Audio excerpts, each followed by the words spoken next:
BodyBags, where horror lies. Hey guys, Rob from Georgia here with you, aka VHS82 apostrophe. I'm your regular Wednesday evening host here at BodyBags. It is theme week. It is health care horror volume 1 week. So all week long, the backdrop, the environment, whatever, is going to be like a hospital, that kind of thing, rolling along. It is week 527, if I didn't say it already. And the film in question, of course, as you can see, a Boaz Davidson film from 1981, known as X-Ray or AKA Hospital Massacre. Interestingly, Hospital Massacre and X-Ray are two titles differentiated by running time. And so one's a little bit longer than the other one. But also known as Be My Valentine or Else, or Ward 13. This was supposed to be your or our My Bloody Valentine type movie, but My Bloody Valentine, I think, sort of trumped it. And so they had to sort of scale it back a little bit in terms of its theme. And watching it, you almost kind of forget it is a Valentine's Day type massacre movie. But that is, in fact, what it really is. But like Visiting Hours, it's sort of like that hospital setting type thing. In 81, Halloween 2 is being done. So you got a few films coming out that are set in a hospital setting or a hospital environment, whatever. Boaz Davidson, our director, huge producer, executive producer. The new Expendables movie, Leatherface from 17, Conan remake, It's Alive remake from 09. Just working as an executive producer, has a huge filmography. You've got a lot of people that are a part of this deal. The composers who worked on Child's Play, House, Deep Star 6, Bloody Birthday, which is a few connections between that film and this film, which is interesting. Our cinematographer worked second unit on, remember that movie from 90, The Sleeping Car, Tourist Trap, Slaughterhouse Rock. Our main special makeup guy, Al Pone, worked on things like Galaxy of Terror, love that movie, Prophecy, the 79 film, Evil Speak, Friday 3, the original Faces of Death, and wait, why did they need a makeup guy? I thought everything was real. Anyways, can't remember those things. Those were really bizarre. Of late, Sphere, the Iron Man movies, Shark Night 3D. So anyways, the point is, interesting. A lot of people who worked on this film are still working today. Not Barbie Benton, though. Our main protagonist, Playboy Playmate of the Year back in the day.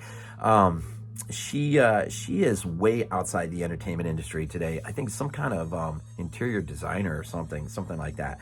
But she plays Susan, our main protagonist, and then you got a slew of cast. I won't really get into it. Nobody I really knew, although I was thinking John Warner Williams, who plays our Dr. Saxon in the movie. I kind of wish John Saxon was in this movie in some way. I think that would have been pretty cool. And first release on VHS back in the day, MGM United Artists put it out. It is a canon film, actually, which is funny.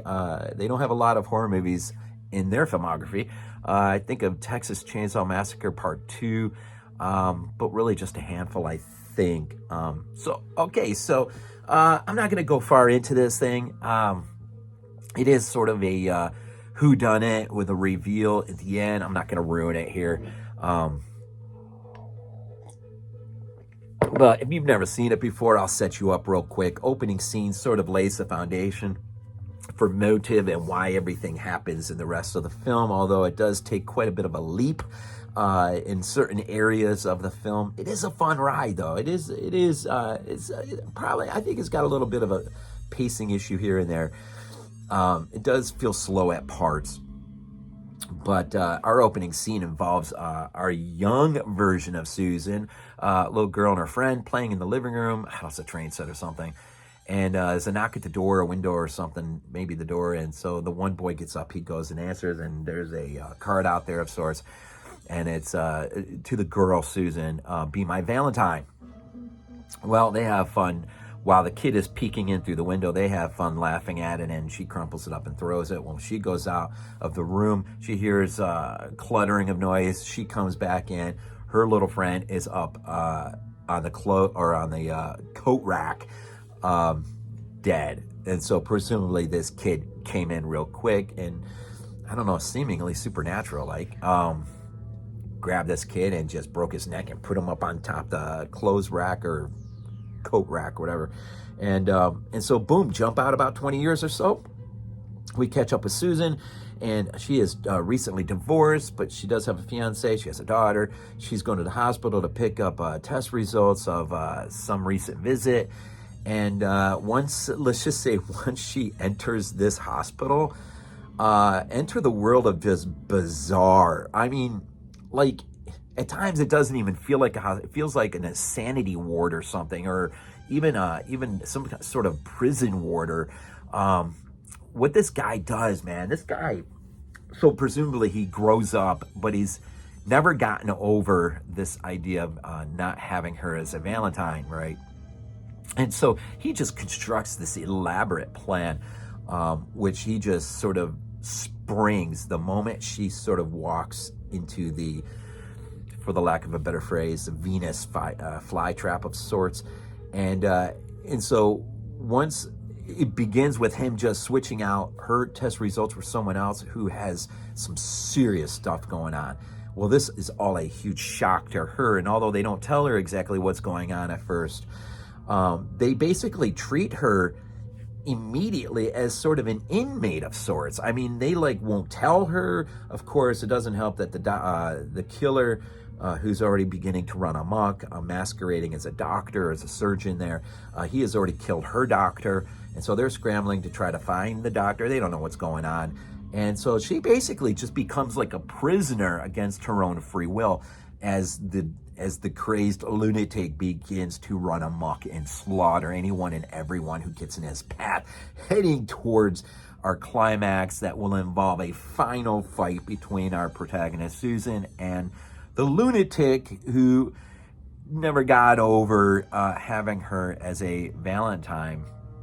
Of course, once he heard that she was Playboy Playmate of the Year, that is probably what set him off. Who knows? It's got just some bizarre things, but it's got some creepy moments, man. They do make good use of the hospital setting more time, or at times than other times. There's some creepy scenes, like when he's all garbed up as a surgeon. You can't see his face, of course. He's pushing a cart down the hallway full of bodies.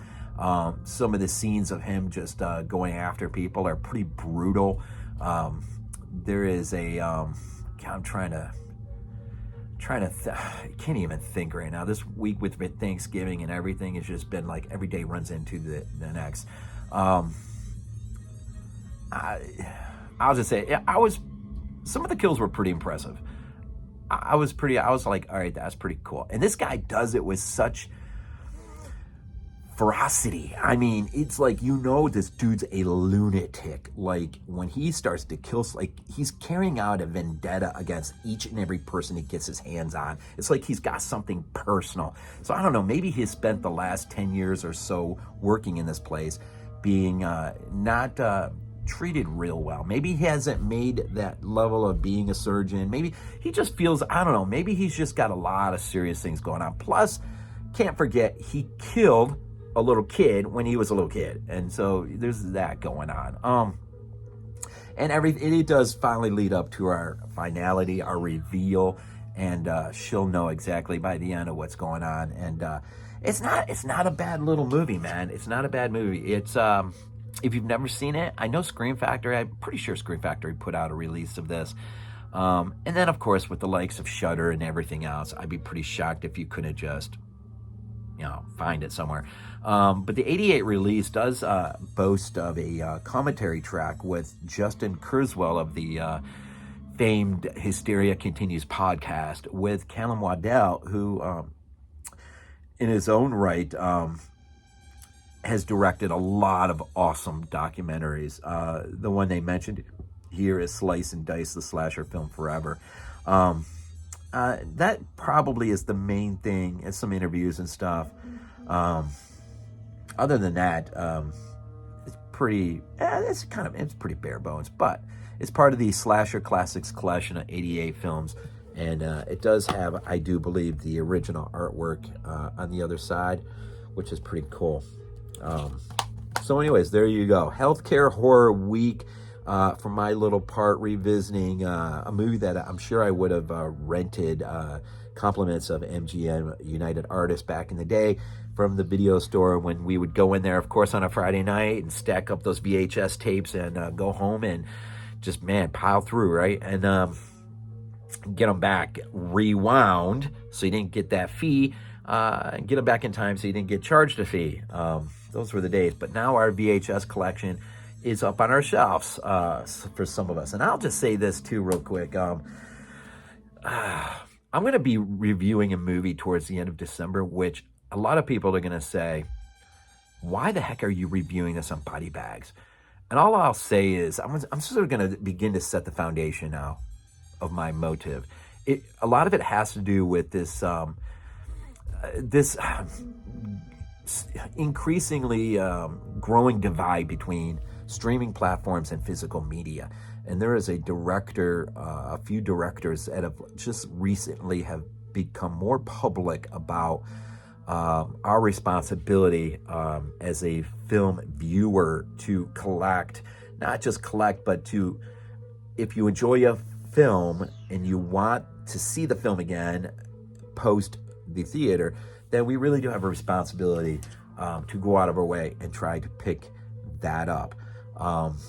And that way we have the film forever. And that way you don't have to worry about the film being, disappearing off the platform or being censored by the holders of the film. So anyways, that just to say, that's coming in the end of December. So looking forward to that, actually. And it does have some horrific moments in the movie, but really I'm sure it'll raise some eyebrows when they see the thing come up. Anyways, Healthcare Horror Volume 1. It's going to be a fun week. So thank you for the support. Thank you just for all you guys do in terms of just showing up week after week after week and helping to keep us going as a channel. We appreciated it. Each and every one of us across the board. And enjoy the holiday season as we now begin the trek towards Christmas. I hope your Thanksgiving was great. Mine was great, and busy week, very busy, but hope all is well with you and your family, and enjoy the time right now. It is a good time of the year. And with that, we always leave these things with, go Bills. This is not a dream. Not a dream. We might be useful to